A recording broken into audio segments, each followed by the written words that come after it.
Welcome to my YouTube channel creative physics by Mansi Bhardwaj. तो previous lecture में हमने thermodynamic का फर्स्ट लॉ किया था, सेकंड लॉ किया था और उन पे बेस हमने न्यूमेरिकल किए थे जो हमारे CSIR नेट में आते हैं। आज के लेक्चर में हम करते हैं that is third law of thermodynamics. इसको हम जो है नर्नेस्ट हीट थ्योरम भी बोलते हैं, इसको है ना, नर्नेस्ट हीट इक्वेशन भी बोलते हैं।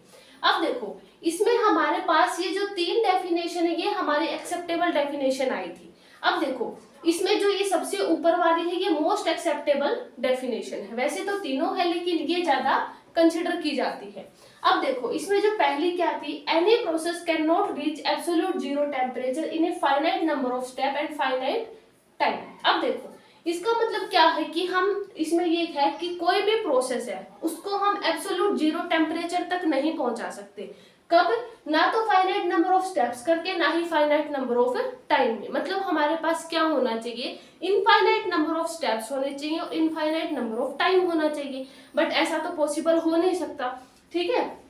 तो कोई भी प्रोसेस है उसको हम एब्सोल्यूट जीरो टेम्परेचर तक नहीं पहुंचा सकते। कब? एक फाइनाइट टाइम इंटरवल में या फिर फाइनाइट स्टेप्स में, ठीक है। Third law of thermodynamics states that, अब देखो इसमें जो सेकंड डेफिनेशन है वो क्या होती है।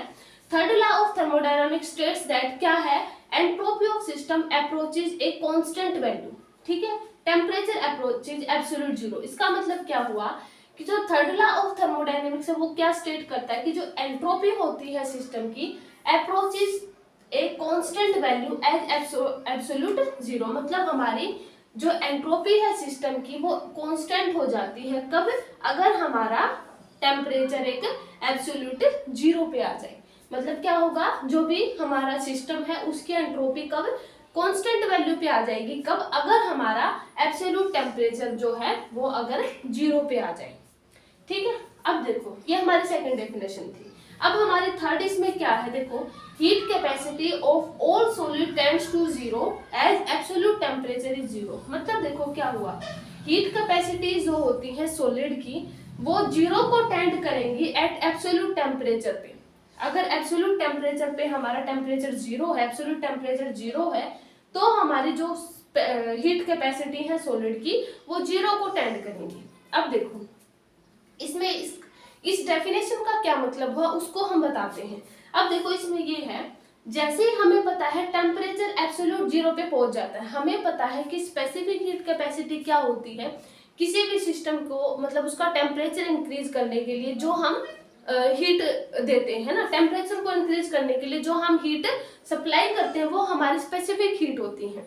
अब देखो अगर इसमें टेम्परेचर ही जीरो हो गया, ठीक है, अब देखो इसके अकॉर्डिंग, इनके अकॉर्डिंग मान के चल रही हूँ मैं ऊपर वाली डेफिनेशन, अगर ये टेम्परेचर ही जीरो हो गया तो हम उसमें मतलब टेम्परेचर को राइज करने के लिए हम उसको हीट कैपेसिटी देते हैं। अगर वो टेम्परेचर ही जीरो हो गया तो हमारी जो हीट कैपेसिटीज है वो भी जीरो हो जाएंगी।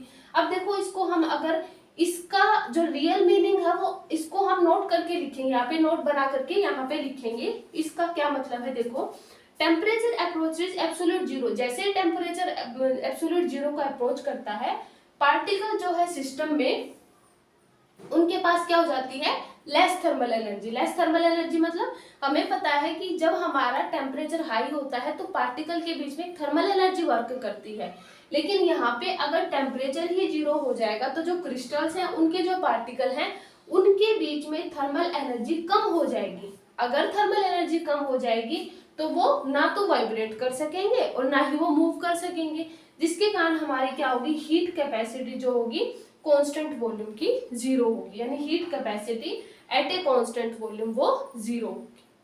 इतना क्लियर हुआ। हमारा जो थर्ड लॉ ऑफ थर्मोडायनामिक्स है वो क्या कहता है, ये हमारी तीन डेफिनेशन थी। मोस्ट एक्सेप्टेड डेफिनेशन हमारी ये है कि कोई भी प्रोसेस है उसको हम एब्सोल्यूट जीरो तक नहीं पहुंचा सकते एक फाइनाइट स्टेप्स में या इनफाइनाइट या फिर फाइनाइट टाइम में। इतना क्लियर हुआ। उसके लिए हमें इनफाइनाइट स्टेप चाहिए होंगे और इनफाइनाइट हमें टाइम चाहिए होगा। इतना क्लियर हुआ, ठीक है। तो ये हमारा था थर्ड लॉ ऑफ थर्मोडायनामिक्स। अब जो ये थर्ड लॉ ऑफ थर्मोडायनामिक्स है इसमें हमारी एक इंपॉर्टेंट इक्वेशन आती है और उस इक्वेशन पे हमारे जो है न्यूमेरिकल पूछे जाते हैं। तो सबसे पहले हम उस इक्वेशन को देखेंगे, फिर हम बताएंगे कि इस इक्वेशन से न्यूमेरिकल कैसे आएंगे, उन क्वेश्चंस को बताएंगे। देखो अब हमारी एक इक्वेशन आती है जो एंट्रोपी है, क्योंकि इसमें एंट्रोपी में हम एंट्रोपी का यूज हुआ था थर्ड लॉ ऑफ थर्मोडायनामिक्स में। अब देखो इसमें हम जब ds निकालते हैं हमें पता है क्या होता है, कर्ल s बाय कर्ल, पहले हम t लिखेंगे एट ए कांस्टेंट वॉल्यूम और यहाँ पे आ जाएगा इसका dt।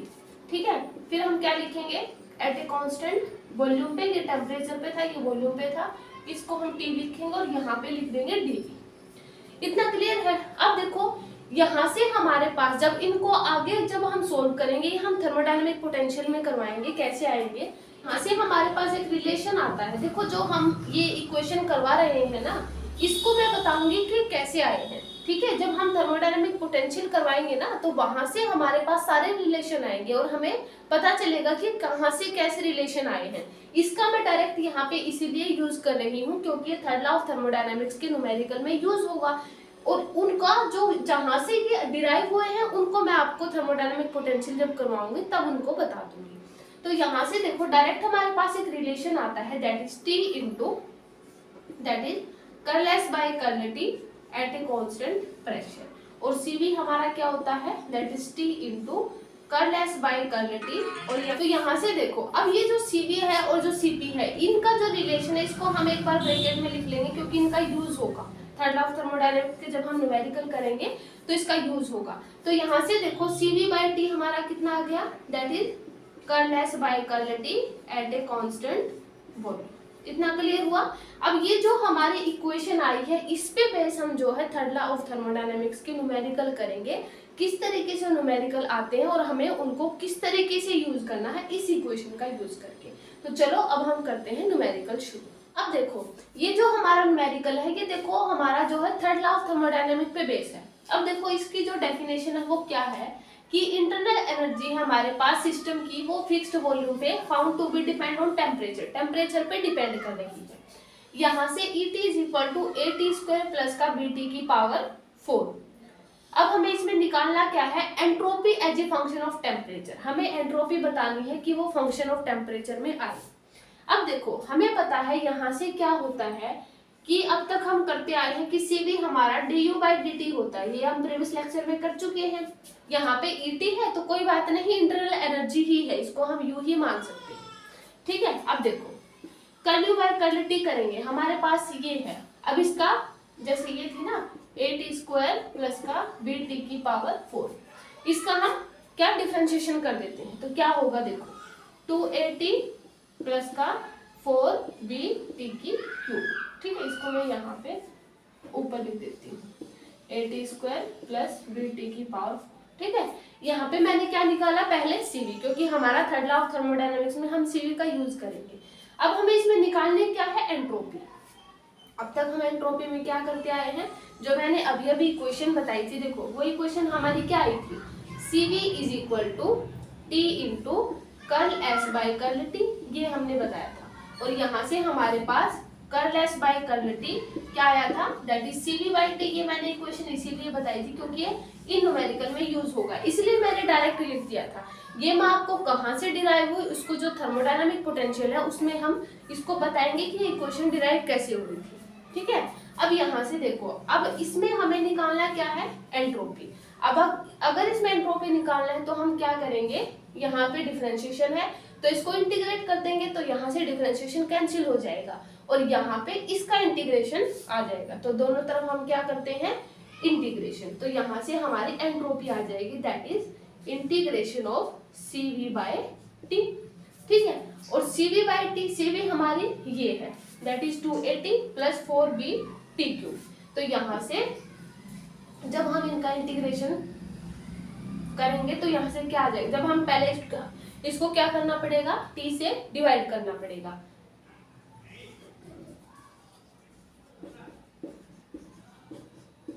ठीक है, तो जब हमने इसको T से डिवाइड किया तो 2A प्लस 4BT² आ गया। अब देखो इसका इंटीग्रेशन है तो इंटीग्रेशन के लिए हमें क्या करना पड़ेगा that is 2AT plus 4BT की 3/3। ठीक है, ये हमारा आंसर आ गया, ये हमारी क्या आ गई एंट्रोपी। अब इस क्वेश्चन में पूछा यही गया था कि एंट्रोपी आनी चाहिए, वो भी किसके फंक्शन में, टेम्परेचर के फंक्शन में। तो देखो यहाँ पे ये एंट्रोपी आ गई और वो भी किसके फंक्शन में आई, टेम्परेचर के फंक्शन में। तो यहाँ पे जो हमने इसी क्वेश्चन को सोल्व किया था ना, जो थर्ड लॉ ऑफ थर्मोडायनेमिक्स में ये जो आई थी, हमें क्या करना पड़ेगा, सीवी निकालना पड़ेगा। पहले हमें ये देखना है कि इंटरनल एनर्जी किस टर्म में गिवन है, ठीक है। उसको हमें टाइम के रिस्पेक्ट में, सॉरी टेम्परेचर के रिस्पेक्ट में हमें उसको क्या करना है, डिफरेंशिएशन करना है। यहाँ से CV बाई टी, इसी क्वेश्चन के से हम क्या निकालेंगे, एंट्रोपी, ठीक है। तो curl S by curl T, CV by T आ जाएगा और ऐसा आ जाएगा। इंटीग्रेशन करके हम दोनों तरफ क्या कर देंगे, इंटीग्रेशन से हमारे पास यहाँ पे एंट्रोपी आ जाएगी, वो भी किसके फंक्शन में, टेम्परेचर के फंक्शन। अब हम करते हैं नेक्स्ट न्यूमेरिकल। ये हमारा नेक्स्ट न्यूमेरिकल है। अब इसमें देखो क्या है, हीट कैपेसिटी है एट ए कांस्टेंट वॉल्यूम पे मेटल की as a function of temperature. क्या है इक्वेशन हमारे पास, AT प्लस का BT की क्यूब गिवन है, ठीक है। अल्फा बीटा हमें पता है कांस्टेंट है and temperature dependence of entropy constant volume, मतलब वही बतानी है हमें, एंट्रोपी बतानी है, क्या, टेम्परेचर डिपेंडेंस एनर्जी है एट ए कांस्टेंट वॉल्यूम पे। क्लियर। अब देखो क्या होगा, हम उस इक्वेशन का यूज करेंगे, क्या थी हमारी, CV is equal to T into curl S by curl T, ठीक है, ये थी। अब यहाँ से हम क्या निकालेंगे, that is CV by T, वो हमारा क्या था, that is curl S by curl T. यहाँ से हम दोनों तरफ इक्वेशन को इंटीग्रेट कर देंगे, तो इंटीग्रेशन करेंगे तो हमारे पास एंट्रोपी आ जाएगी integration of CV by T. अब पहले हम निकालेंगे CV। अब इसमें देखो हमारे पास ये गिवन है, ठीक है, ये हमारे पास ये गिवन है, फंक्शन ऑफ टेम्परेचर में हीट कैपेसिटी गिवन है। अब देखो इसमें हमें क्या है, उसमें हमारे पास इंटरनल एनर्जी गिवन थी, इसलिए पहले हमें CV निकालना पड़ा था, that is DU by DT। लेकिन यहाँ पे हमें वो करने की जरूरत नहीं है, क्योंकि हमारे पास यहाँ पे पहले से ही क्वेश्चन में देखो क्या गिवन है, heat capacity eight a constant volume given है टेम्परेचर के फंक्शन में। तो हमें यहाँ पे इसका डिफरेंशिएशन CV को निकालना ही नहीं पड़ेगा, हमें पहले से ही गिवन है।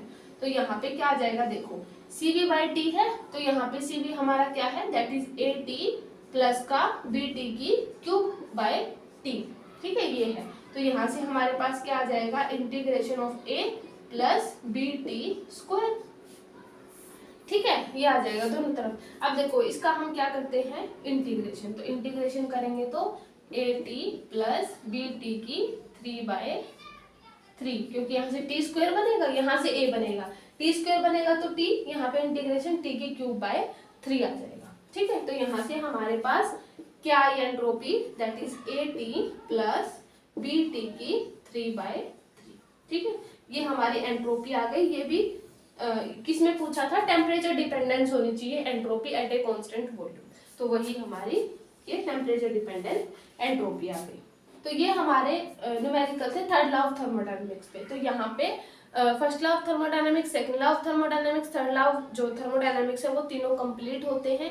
इन पे बेस हमने न्यूमेरिकल भी करवाए हैं, तो मैं आपको सजेस्ट करूंगी आप पहले प्रीवियस लेक्चर को जाके देखें, तो वहाँ पे हर एक लॉ पे बेस हमारे न्यूमेरिकल है, जिससे हमारा कॉन्सेप्ट अच्छे से क्लियर हो रहा है, ठीक है। तो यहाँ पे हमारे तीनों लॉ कंप्लीट होते हैं। नेक्स्ट लेक्चर में हम शुरू करेंगे हीट इंजन से, वहां से हम एफिशिएंसी निकालेंगे और कोफिशिएंट ऑफ परफॉर्मेंस निकालेंगे वहां से हमारे, और उन पे बेस भी हम न्यूमेरिकल करेंगे, जिससे हमारे वो कॉन्सेप्ट भी अच्छे से क्लियर हो जाएंगे। तो आज के लेक्चर में हम इतना ही करते हैं। सो वीडियो को देखते रहे, थैंक यू।